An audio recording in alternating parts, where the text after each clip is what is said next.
say you'll catch me.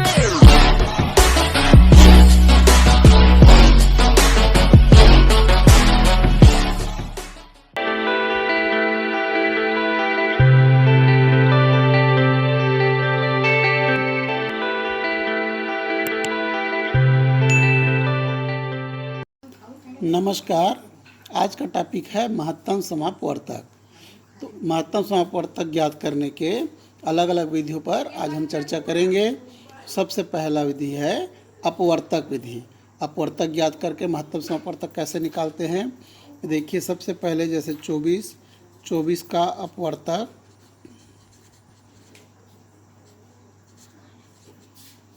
होगा 1 से 24 से कम 24,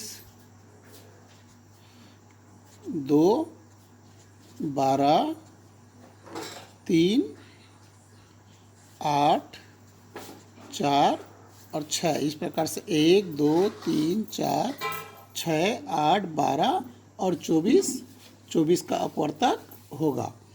अब निकालेंगे 36 का अपवर्तक।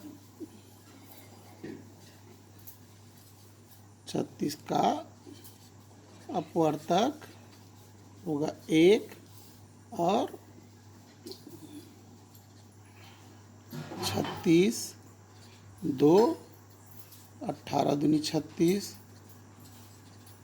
3, 12, 12 तिया 36, 4 नियम 36, 4 नियम 36, फिर 5 से नहीं जाएगा, फिर 6 छक्का 36।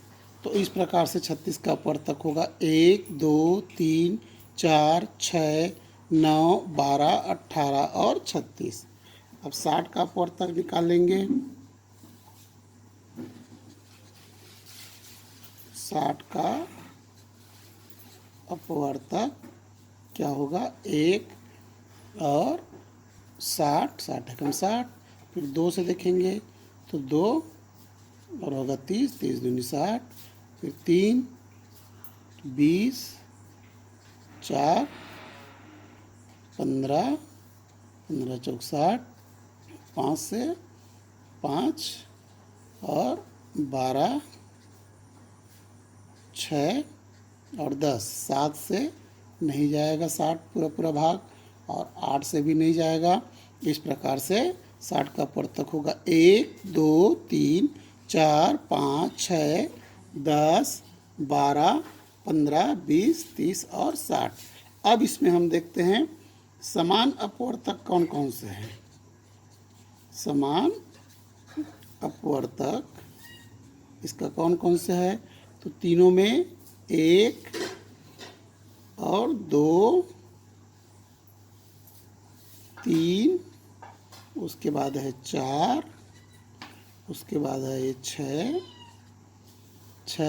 उसके बाद कोई भी समान अपवर्तक नहीं है। तो महत्तम समापवर्तक किसे कहते हैं कि किसी 2 या 2 से अधिक संख्या है, उनमें अपवर्तकों में जो सबसे बड़ा समान अपवर्तक होता है वह महत्तम समापवर्तक कहलाता है। तो यहाँ पर समान अपवर्तक में सबसे बड़ा समान अपवर्तक कौन सा है, 6। अतः 24, 36 और 60 का महत्तम समापवर्तक बराबर होगा 6। अब हम दूसरी विधि की चर्चा करते हैं। दूसरा विधि है महत्तम समापवर्तक ज्ञात करने का। दूसरा विधि अभाज्य गुणनखंड विधि है। तो अभाज्य गुणनखंड विधि में क्या करेंगे कि 150 का अभाज्य गुणनखंड निकालेंगे। इसी प्रकार 140 का अभाज्य गुणनखंड निकालेंगे और 210 का अभाज्य गुणनखंड निकालेंगे। तीनों का अभाज्य गुणनखंड निकालेंगे। अभाज्य गुणनखंड आप इसके पूर्व मैंने आपको बता चुका है। तो 2 से 2 सत्ते 14, 2 पंचे 10। अब 2 से नहीं जाएगा, तब 3 से 3 दूनी 6, 3 पंचे 15, भाग देते जाएंगे। फिर 3 से नहीं जाएगा तो 5 से पूरा भाग जाएगा, 5 पंचे 25, फिर 5 एकम 5। उसी प्रकार 140 का भाज्य गुणनखंड निकालेंगे। 2 सत्ते 14, 2 शून्य शून्य, 2 से 2 तिया 6, 2 पंचे 10। फिर अब 2 से नहीं जाएगा ये पूरा पूरा भाग, तो 3 से भी नहीं जाएगा। अब 5 से, 5 सत्ते 35, 7 एकम 7। अब 2 से 210 को देंगे, 2 से भाग देंगे तो 2 एकम 2। फिर कई बच्चे करते हैं 2 पंचे 10 सीधा लिख देते हैं, जबकि एक हम इसको भाग दे रहे हैं। भाग देने के समय कैसे करते हैं, 2 एकम 2 काट दिए, फिर 1 को उतारेंगे, भाग नहीं जाएगा तो शून्य बार जाएगा, फिर शून्य उतारेंगे, फिर आएगा 2 पंचे 10, ऐसा होता है। तो यहाँ पर हो जाएगा 105। फिर 2 से भाग नहीं जाएगा, तब 3 से देंगे, 3 तिया 9, एक बच्चा, 3 पंचे 15। फिर ये 3 से नहीं जाएगा 35, तब 5 से पूरा पूरा भाग जाएगा, 5 सत्ते 35, 7 एकम 7। इस प्रकार से हम सबसे पहले क्या निकाले, अभाज्य गुणनखंड निकाले। तब 150 का गुणनखंड हुआ 2 गुना 3 गुना 5 गुना 5। 140 का गुणनखंड 2 गुना 2 गुना 5 गुना 7। 210 का गुणनखंड होगा 2 गुना 3 गुना 5 गुना 7।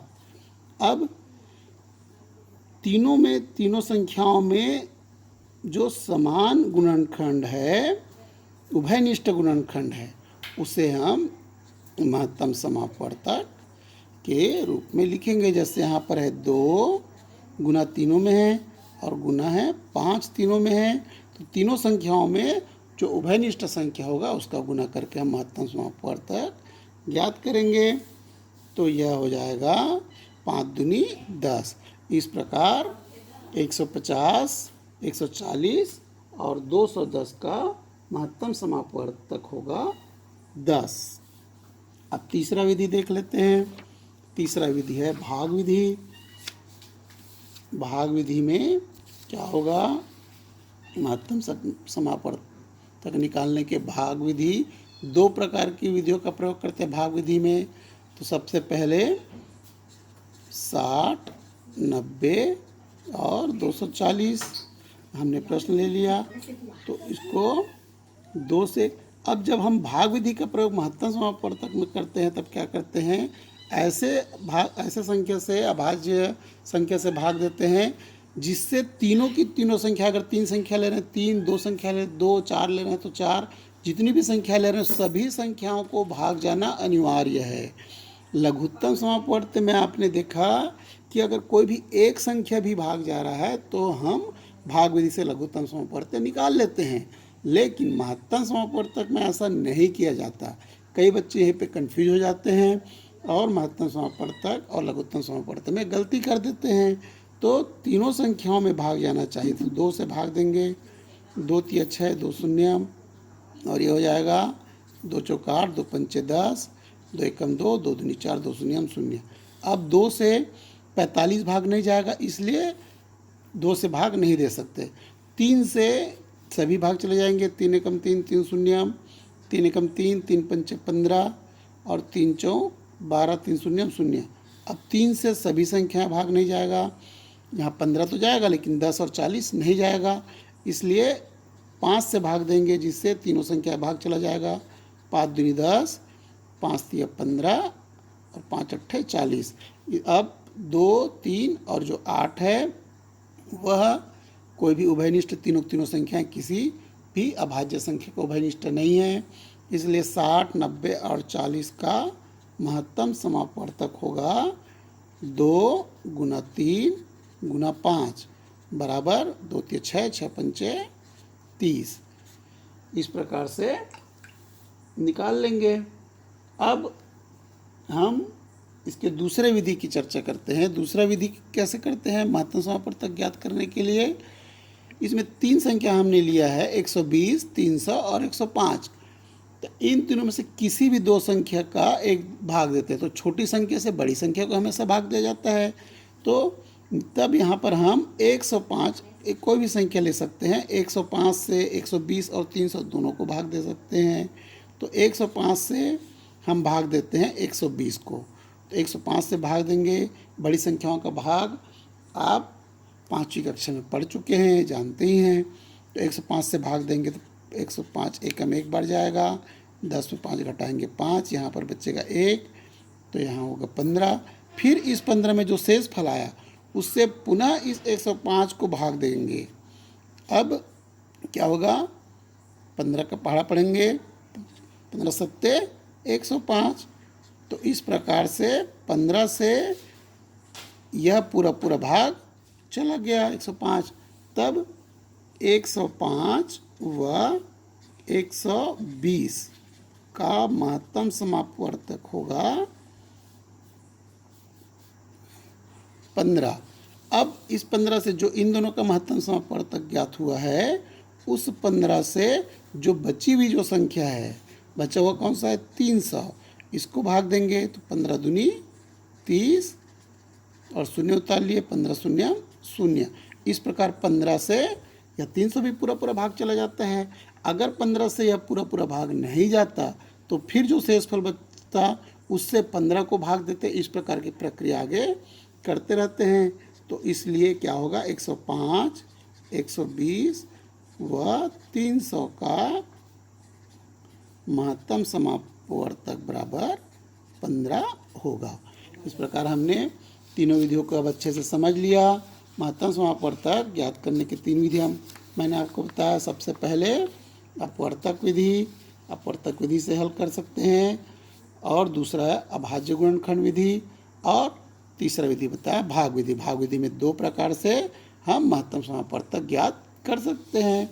अब आपको यह महत्तम समापवर्तक अच्छे से समझ में आ गया होगा। धन्यवाद।